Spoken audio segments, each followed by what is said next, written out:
Oh boy, oh boy, oh boy, oh boy, oh boy. Hit repost, share this with your friends. You're gonna be the winner here. I am so excited today because I had bananas that I needed to use up before they went in the garbage because my family won't eat them when they turn brown.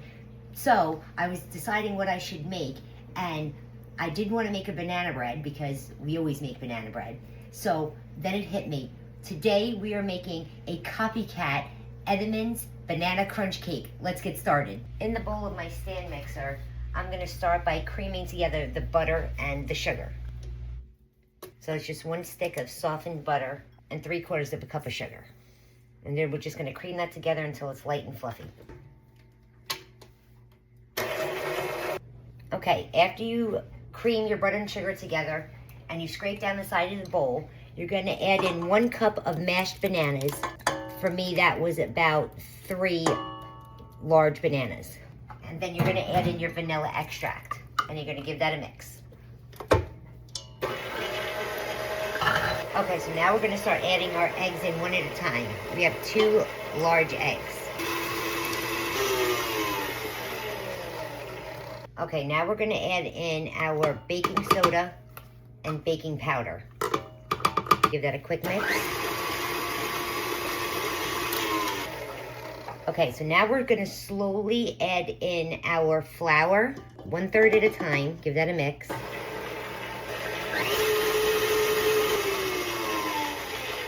Then we're going to add in half the milk, another 1/3 of our flour, the last of our milk, and the remainder of our flour. So you want to start with dry and end with dry ingredients. Now just make sure that you scrape down the sides of the bowl. Make sure everything's incorporated nicely, and the bottom. Then we're going to add just a pinch of salt and give it one last mix. And we're all done. Okay, so I have a sprayed 9x13 pan, and we're going to take our batter and we're just going to pour it in there.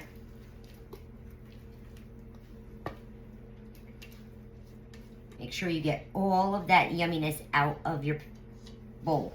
Nothing left behind. Then we're just going to spread it out evenly in the pan. Now we're just going to set this aside and we're going to make the crumb mixture. For our crumb mixture, I have flour, brown sugar, white sugar, and melted butter. And we're just going to mix those 2 together and we're going to make crumbs. I have a glove on because after I mix this all together and get it mostly combined with the spoon, I'm going to go in there with my hands and actually form the crumbs. Okay, so now that our crumb mixture is done and all combined, we're going to top the cake with the crumbs. And you want some large crumbs, you want some small crumbs, just like the banana crunch cake that we all know and love and grew up with, that they discontinued and made me very mad about. And you just want to sprinkle that all over the top of the cake. And I'll show you what that looks like when I'm done. We have our crumbs all on the top of our cake. We're going to pop this in a 350-degree oven for about 25 to 35 minutes or until a toothpick comes out clean. Our cake is done. It is nice and cool off. Tell me that does not look like a banana crunch cake. Come on now. All right, but we have one more step.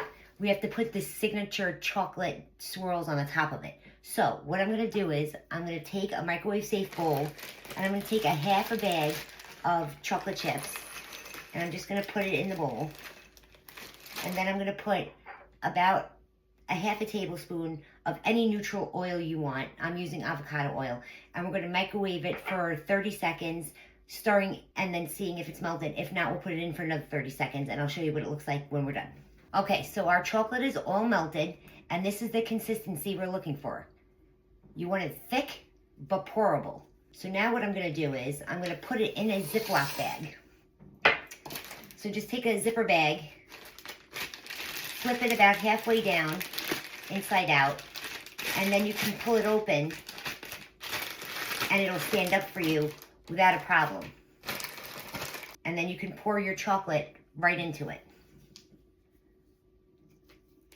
Okay, we have all of our chocolate in our bag. Just flip right back out.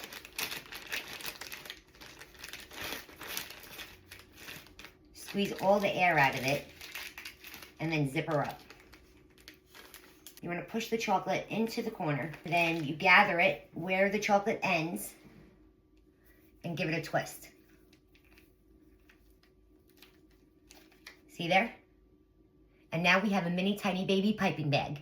Now just squeeze the tip just so that there's no chocolate in the tip. You're just gonna cut the very, very tip of it off. Like that.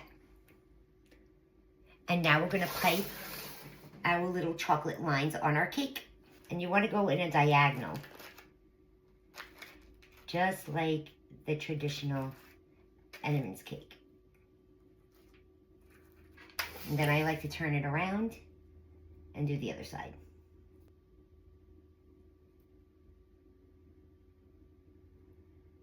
Okay, there we go. Isn't that a beauty? Now we just want to pop this in the refrigerator for about 10 minutes just so that the chocolate sets up. And then we're going to take it out and we're going to cut it and we're going to taste it. Okay, our cake has cooled off. Is that not gorgeous? I mean, come on. Now we're going to cut it and taste it. You think my family will notice that a piece is missing? Look at it. Look at that cake. Okay, now we're going to try it. Oh boy, oh boy, oh boy, oh boy, oh boy. Hit save, hit repost, share this with your friends. You're gonna be the winner here. That tastes exactly like the Entenmann's Banana Crunch Cake. Never have to worry again about it being discontinued. Your favorite childhood cake is back and it's in your kitchen. If you want the recipe to my Banana Crunch Cake, just type in the comments recipe and I'll be sure to send it to your DM. Thank you guys so much for watching and hanging out in my kitchen. I'm going over there by myself with my cake and I'm going to eat it too. Bye.